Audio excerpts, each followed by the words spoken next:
चलिए आज जरा समय में पीछे चलते हैं और भारत की सबसे जरूरी कहानियों में से एक को समझते हैं। हमारे संविधान के बनने की कहानी। ये सिर्फ एक कानून की किताब नहीं है, बल्कि करोड़ों लोगों की उम्मीदों और सपनों को एक साथ एक धागे में पिरोने की कोशिश थी। सोचिए, एक विशाल देश के भविष्य को कागज पर उतारने की ये कितनी बड़ी, कितनी असाधारण चुनौती रही होगी। सवाल तो यही है ना, कि आप ये करते कैसे हैं?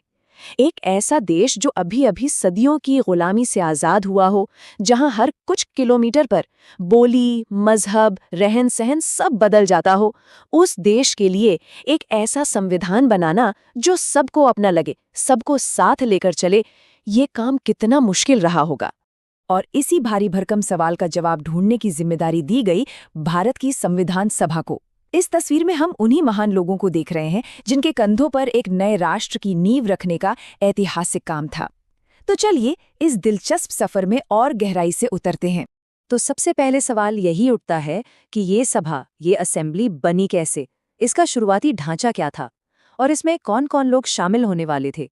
389 ये सिर्फ एक नंबर नहीं है, बल्कि उस विशाल शुरुआत का एक प्रतीक है।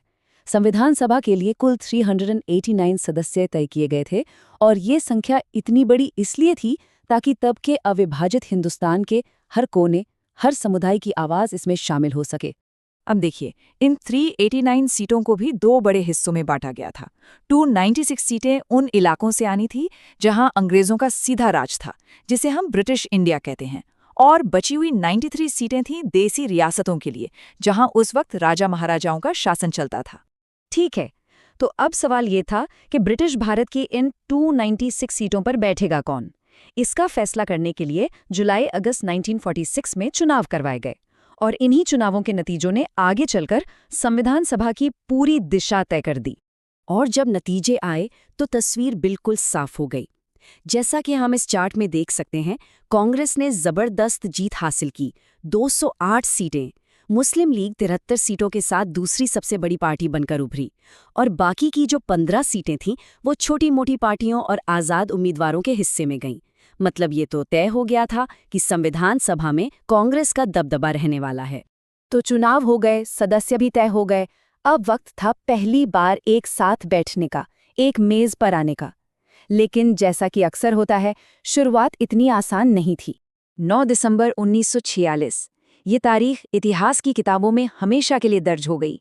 दिल्ली के कॉन्स्टिट्यूशन हॉल में पहली बार संविधान सभा की बैठक हुई। सोचिए, उस हॉल में कैसा माहौल होगा? एक नए भविष्य की उम्मीद और एक महान काम को शुरू करने का जोश। लेकिन पहले ही दिन एक बहुत बड़ी चुनौती सामने आ खड़ी हुई। मुस्लिम लीग, जो चुनावों में दूसरी सबसे बड़ी पार्टी थी, उसने इस बैठक का बायकॉट कर दिया। ये एक बहुत बड़ा झटका था। इसका सीधा मतलब था कि देश का एक बहुत बड़ा और अहम हिस्सा संविधान बनाने की इस ऐतिहासिक प्रक्रिया से पहले ही दिन बाहर हो गया था। खैर, इन शुरुआती मुश्किलों के बाद भी सभा ने अपना काम आगे बढ़ाया। एक फ्रेंच परंपरा को निभाते हुए सभा के सबसे बुजुर्ग सदस्य डॉक्टर सच्चिदानंद सिन्हा को अस्थायी यानी टेम्पररी प्रेसिडेंट बनाया गया, और फिर ठीक 2 दिन बाद 11 दिसंबर 1946 को डॉक्टर राजेंद्र प्रसाद को सर्वसम्मति से सभा का स्थायी यानी परमानेंट प्रेसिडेंट चुन लिया गया, जिन्होंने आखिर तक इस महान काम को लीड किया। तो अब सभा का नेतृत्व तो तय हो गया था, पर असली सवाल सामने था कि आखिर हम कैसा भारत बनाना चाहते हैं? हमारे संविधान की आत्मा क्या होगी? इसका जवाब एक बहुत ही जरूरी दस्तावेज में छिपा था। 13 दिसंबर 1946 एक और बेहद अहम तारीख। इस दिन जवाहरलाल नेहरू ने सभा के सामने एक ऐसा प्रस्ताव रखा जिसने भविष्य के भारत की एक तस्वीर पेश की। इसे उद्देश्य संकल्प या ऑब्जेक्टिव्स रेजोल्यूशन के नाम से जाना गया। ये सिर्फ एक प्रस्ताव नहीं था, ये आज़ाद भारत का एक तरह से घोषणा पत्र था। तो आखिर ये उद्देश्य संकल्प था क्या?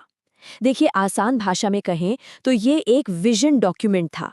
ये बता रहा था कि हमारा संविधान किन बुनियादी सिद्धांतों पर खड़ा होगा। इसमें भारत को एक स्वतंत्र, संप्रभु गणराज्य बनाने का संकल्प था।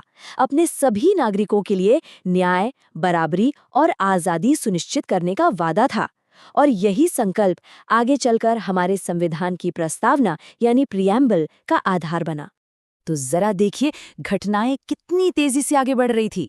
9 दिसंबर को पहली बैठक हुई, 11 दिसंबर को स्थायी अध्यक्ष चुने गए, 13 दिसंबर को उद्देश्य संकल्प पेश किया गया और फिर इस पर कई हफ्तों तक गहरी चर्चा चली और आखिरकार 22 जनवरी 1947 को सभा ने इसे एकमत से पास कर दिया। अब संविधान बनाने के लिए एक मजबूत नींव रखी जा चुकी थी।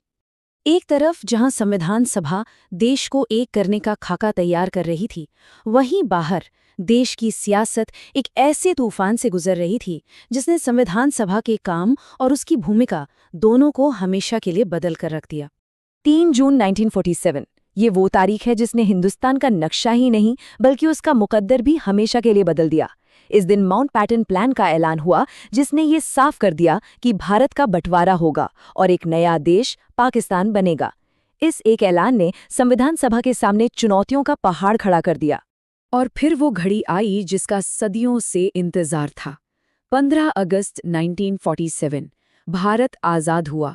सदियों की गुलामी की जंजीरें टूटीं, लेकिन ये आज़ादी अपने साथ बंटवारे का एक कभी न भरने वाला जख्म लेकर आई। इस आज़ादी और बंटवारे के बाद संविधान सभा की भूमिका में एक ज़बरदस्त बदलाव आया।